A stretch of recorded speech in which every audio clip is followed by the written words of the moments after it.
Welcome to another segment of Interviews That Matter. I'm your host Raj Mehta.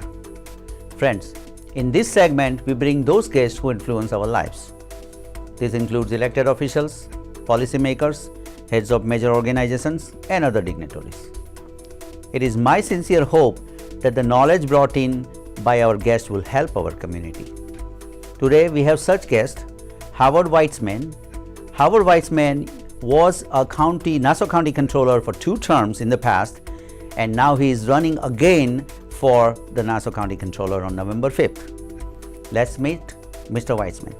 Welcome, sir. Thank you. Thank you very much, Raj. Welcome to the show. Appreciate your taking time this morning. So let's first begin with your background. That I know you're a CPA, and I know you have spent numerous years in healthcare industry and practice. Okay, let's hear from you. Well, as you said, I am a CPA. Right. I was actually the first CPA ever elected Nassau County Comptroller. Wow. And I spent the bulk of my career in the private sector in the healthcare field. First, as a consultant in the healthcare field, I actually built the largest healthcare accounting firm in the country, merged it with what was then Pete Maragos, which is now KPMG, Right. and ran their healthcare practice. Following that, I did some very entrepreneurial things in the healthcare field.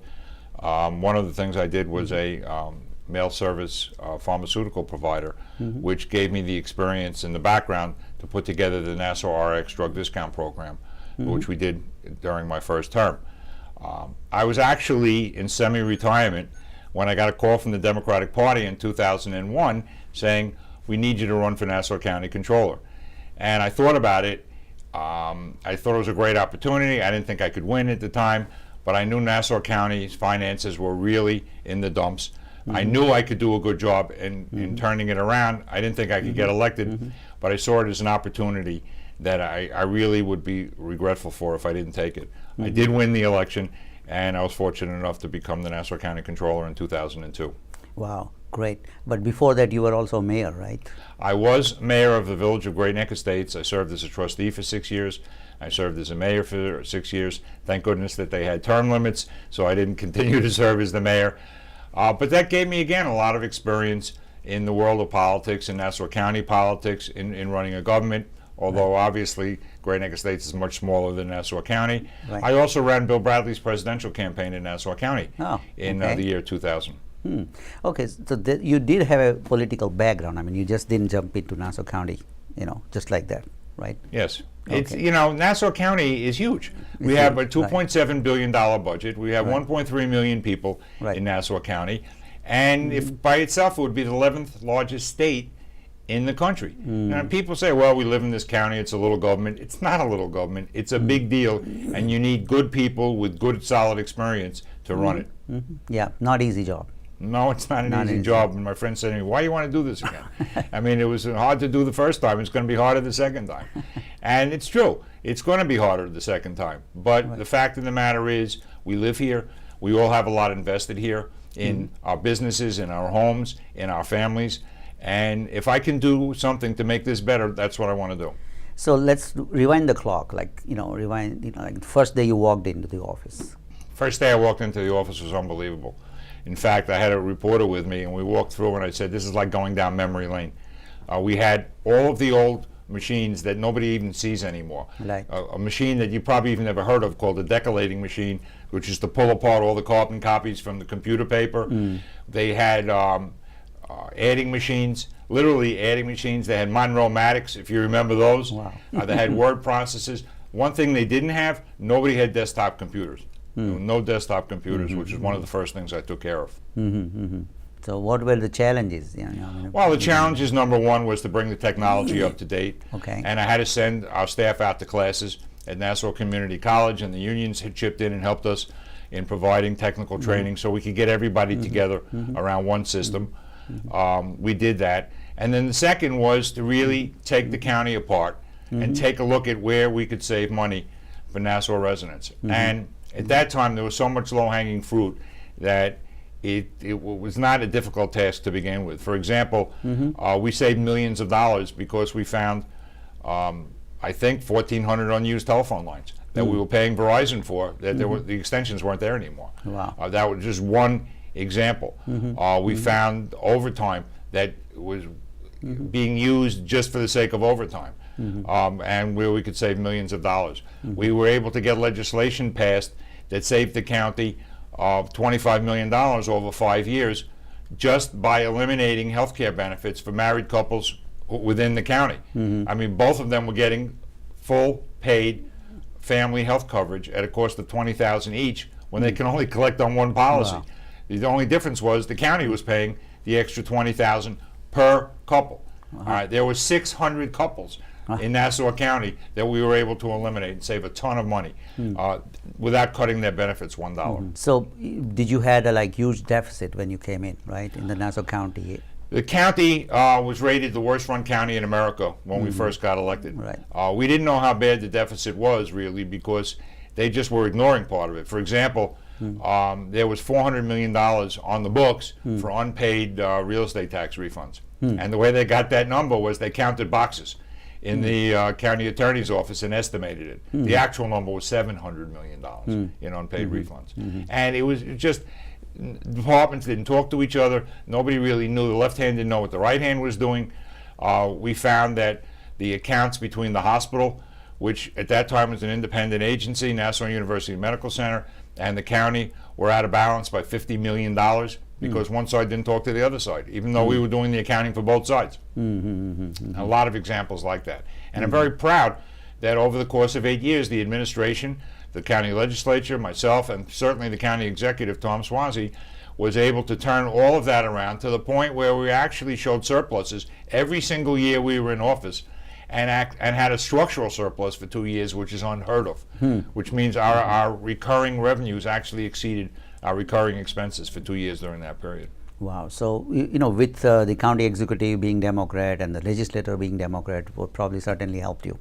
It helped a little bit. I mean, legislators still look out for their own areas of the county, and it's not, Democrats are not the same as Republicans. It's the old saying that Will Rogers said, "I don't belong to any organized party, I'm a Democrat." Right. There's a lot of truth to that, but we ran the government for the taxpayers in Nassau County, and I'm very proud of what took place during that period.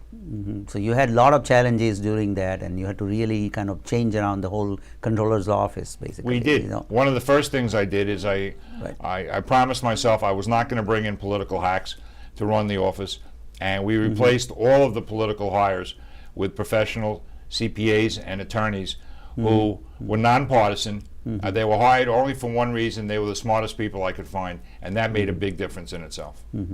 So, last election, you were not successful in 2009, and what is the reason behind it? Well, I lost by 600 votes out of a 250,000 votes, and when you lose by such a small amount, you can point to almost anything, including the weather that day, as to why you lost. I mean, the key reason why I lost is, unfortunately, I was diagnosed with a very rare blood disorder at that time. I literally ended up in the hospital in bed for 6 months. During the election season, I never campaigned one day. Wow. And lost by 600 votes without campaigning one day. Thank goodness there were treatments for what I have. You can see how I am now. I'm working very, very hard out there every day. I'm at a railroad station every morning. I'm out about the county, and I'll work even harder if I'm fortunate enough to get elected. I'm really admiring your strength. You are everywhere. I tell you right now. You were there before when you were already a controller, but then again, even though you got some health problem issues, but you recovered very well. So congratulations. Well, I've got a couple of body doubles who go around and makes it look like me. So your wife was probably a reason why you did this. I mean, got better or whatever. She took care of you better. Well, my wife was unbelievable during this period of time. I mean, she, when you talk about family caregivers, my wife, was 110% of what it needed to be, and I'll never ever be able to repay her for what she did during that period. I'm just a very lucky person. Wow, nice. So tell me about something about the current financial situation. Now you're, running against an incumbent, obviously. George Maragos, the controller, won with 600 votes last time, and now he's again, running against you, right? What you could have done better, and what he hasn't done better? Well, we really approached this thing very differently. I believed, and Tom Swansea believed when we got elected, this was all about government and making the government better for the people. Ed Mangano and George Maragos believe this is all about politics and taking care of their friends, on giving out contracts to people they know, putting relatives on the payroll, and things of that matter. In terms of the government, it's been horrible. The assessment system, which they promised to make better within the first year they were in office, we all know now has gotten a lot worse. Taxpayers are getting their school tax bills as of October 1st. They're in the mail right now as we're being interviewed. And a lot of people are seeing their taxes go up 7, 8, 9% as a result of the mismanagement of the assessment system. And to those people, I say you should really go out in the street and say, thank you, Ed Mangano, for raising my taxes. The county debt is at the highest level that it's ever been. And that's because they're borrowing to pay their operating expenses. It's literally like they're using credit cards and bank loans to pay for vacations and holidays. This is not something that we did to this extent in the previous 8 years. We had 13 bond upgrades during that 8-year period. 13 bond upgrades. And we left the county in the depth of the worst recession that we had ever seen. The county's outlook was rated stable. This is by outside rating agencies. Since that time, the county's had 3 bond downgrades, and the county's outlook is now negative. And the economy's been getting better. So compare the two records and see what's transpired. So, in 2009, when the new, I mean, it was the whole country, and in fact the whole world had issues all over the place, right? The sales tax revenues were down everywhere. We lost $100 million in sales tax revenue in 1 year after the budget was adopted, and had to recover from that, and still ended 2009 with a certified surplus. Still ended with a certified surplus. So, current county executive, he says that they have not increased any property taxes for 40 consecutive years. Now, you said 7 to 8% increase. How does it balance? Well, let's take a look. Yeah. All right, the county executive and Mr. Maragos is saying that they didn't increase the tax levy, which is true. The county is collecting the same amount of money that they collected in property taxes. What they're not saying is they raised fees $100 million. And to give you an example how that affects people on the street, if you call a county ambulance, it's now $1,200 for the charge. $1,200. If you don't have insurance and you get hit with a $1,200 bill, you're not calling them a second time, even if it's an emergency situation, because you don't have that $1,200. So he might not have called it a tax increase, but when it comes out of your pocket, it's absolutely the same thing. The second thing that they're really not fessing up to the public on is while they might not have changed the tax levy, which is the amount of money the county raises, what they did was they screwed up the assessment system so badly that they granted all of the challenges that were put forth to the county. Now you might say that's a good thing. People challenged their taxes and they granted all of them. And that saved the county probably 20 to 35 million. But what they're not saying is that 20 to 35 million was paid for by the other homeowners who didn't challenge their taxes, which is 2/3 of the county. So the 1/3 of the county got reductions. 2/3, which is the majority of the people in the county, had to pay for those reductions, and that's why their school taxes are going up so much. And that's why in January their town taxes will go up and their special district taxes will go up. And only about 60% of the people in the county actually get their tax bills at home. Most people, or a number of people, pay through escrow accounts. But in January, their escrow accounts will get adjusted to make up this shortfall. And what they're going to find is the amount of annual taxes is going up hundreds and thousands of dollars in some cases. For this mismanagement. And I'll give you an example. I live in the Herrick School District, which has big Indian population in that area. In the Herrick School District, if you didn't challenge your taxes successfully last year, the taxes went up 9%. 9%. This year, they went up 7%. 16% in 2 years on top of already high taxes. We're talking about serious money, and strictly related to the mismanagement of the tax assessment system. Because the Herrick School District, which is one of the top-rated school districts in the country, it's also one of the most frugal school districts in the country. And they stayed within the tax cap, did everything they could to keep the taxes down, and then the county screwed up the assessment system. So because of the assessment value goes up and the taxes goes up. That's what you're saying. Well, what happened? No, the How does it assessment work? values are being brought down. And so since the schools have to collect the same amount of money, they have to raise their tax rates. So tax rate went the up. tax rate went up. Now, if your assessment didn't go down Right. because you didn't challenge, Right. all right, then your tax payment went up because the rate went up. Now, they've said that they fixed the assessment system, but they go around the county telling everybody to challenge their assessments. Now, how could they have fixed the system if they're admitting it's broken? Go challenge your assessments. So I think the taxpayers are too smart for that. They'll see it as they open up their tax bills. So they will. Yeah. This will definitely. Before the People will election. have seen it already at that point because the tax bills are in the mail right now as we speak. Okay. We'll take a short break and we'll be right back. Great. Please stay with us.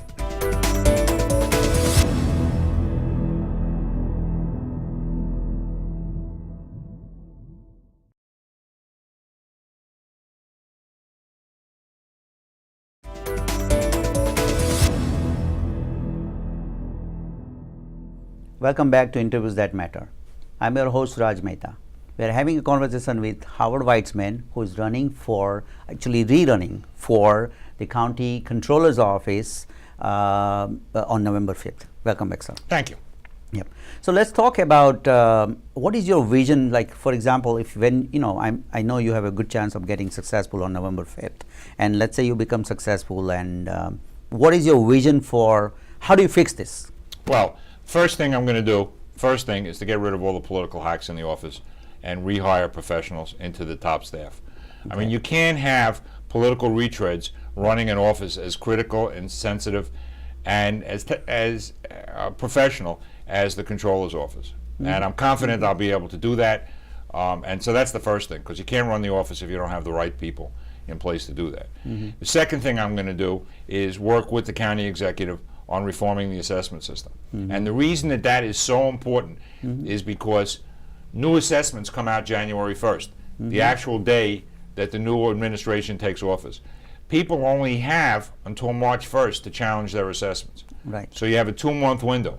And we have to make sure that the system in place during that period of time is fair, so that everyone is treated fairly, but yet the people who don't challenge are not given an incentive, number one, to challenge, and number two, are treated fairly as well. The only ones making out under the current assessment are the firms that operate these mass challenge grievance processes, Right. and they're the ones who wrote the current program for Mangano. They're making millions off the current program, and they're contributing thousands of dollars back to him to keep this program going. Well, this has to stop. That's the second thing. Okay. The third thing that we need to work on is telling people what the real truth is about the condition in Nassau County, because they've been hiding the county's financial issues. They claimed that they had a surplus last year. As you know, I filed a complaint with the Securities and Exchange Commission saying that they made up the numbers, that the reality was they had a $41 million deficit last year, which was the second year in a row that they reported a deficit. We need to tell people what the truth is, because once they understand that, and Nassau County taxpayers are smart. I mean, you have to be smart to be able to afford a house in Nassau County now. They are smart. And once they understand that, then we could talk about the solutions and who's going to cause pain for it. Because it's going to cause pain to fix the problem that they have created. It's going to cause pain on the unions. It's going to cause pain on taxpayers. It's going to cause pain on the county workforce. I mean, there are a lot of things that need to be taken care of, but people have to understand first the magnitude of the problem, and then how the fixes to it would affect them directly. And the only way you can do that is by telling people the truth. Then I'll go back to what I was doing before, which was the audits that I did of county departments, showing people where money could be saved. Audits that I did of the special districts. I was the first controller ever to audit special districts, and showed all of the waste and rampant abuse and nepotism that existed in those districts. I also intend to work on a streamlining of government, which would be one of the proposals I'm specifically making is to combine the Treasurer's Office with the Comptroller's Office, because they have a lot of overlapping functions. The Comptroller's Office is more professional. The Treasurer's Office has always been a weak link in the county, and I think we could save taxpayers a lot of money, plus run a more efficient government by putting them back together, just the way it is in New York City, just the way it is in New York State. So there's no issue with that. I intend to push very hard on opening up the bidding on the county healthcare system, which is part of the state healthcare system. You may remember one of the things I did when I was in office is I got the state to reduce healthcare rates statewide for government employees by $250 million, which saved $100 million for taxpayers on Long Island, $100 million for taxpayers on Long Island, including $11 million just for Nassau County alone. The rest of it was for school taxpayers, where the money was saved in school districts. We haven't bid that contract out in years. I think the state is wasting a lot of money in that program, and I intend to push very hard on getting that bid out and getting the rates further reduced. So, this 41 million deficit that you have, you're saying that, right? But now those financial statements are audited statement, right? Does it mean that it's right, not audited, right? Well, the statements are the responsibility of the Comptroller's office. Okay. The fact that they get audited is not an excuse to say that somebody else audited it, so it's okay. I mean, the Comptroller's office is responsible. In fact, it's being run so badly now that he had to hire outside consultants at a cost of almost $250,000 to help him do the financial statements. Having said that, we also need to remember that Enron was audited by an outside accounting firm, WorldCom was audited by an outside accounting firm, Lehman Brothers was audited by an outside accounting firm, and I don't want to beat up on public accounting firms, so I'm going to stop there, but we all know what I'm saying. All right. If you look at the complaint that I filed, it's clear that they cooked the books in 2012 on the last day of the year to make it look like they had a surplus when in fact they didn't. Okay, so let's talk about the Indian community or Indian South Asian community, right? Viewers of this show are from South Asia, and how you are involved with South Asian community, and what do you think of us? Well, number one, I live in a South Asian community now. As I said, I'm in the Herrick School District, which is very heavily South Asian. I'm very proud to be a Democrat, and the fact that the Democratic Party has chosen 3 Indian candidates to run across the county. This has never happened before, and it's a recognition that the Indian community is taking its part in the body politic of not only Nassau County but the United States, and so they're maturing as an immigrant community, just like every other immigrant community did. I see the South Asian community as having the entrepreneurial spirit that we need for Nassau County. The values that they share are the same as the values that brought people out to Nassau County. They want good educational opportunities for their children, and we have the best educational systems out here. They want safe environment to raise a family. They like a little grass and a white picket fence, and to raise their family, and we have all of that in Nassau. We have a wonderful environment here. Just the government needs to be fixed, but everything else is the best you can get anywhere. And I see the Asian community just taking their place, as they should. They are upper educated, upper income earners. They're the type of people that you want to have in your community, and I think they're making a major mark in it right now. So what can we do for you? What you can do for me, number one, please come out and vote on November 5th. Okay. That is the most important thing. As I said, I lost my election last time by 600 votes. 50,000 Democrats stayed home.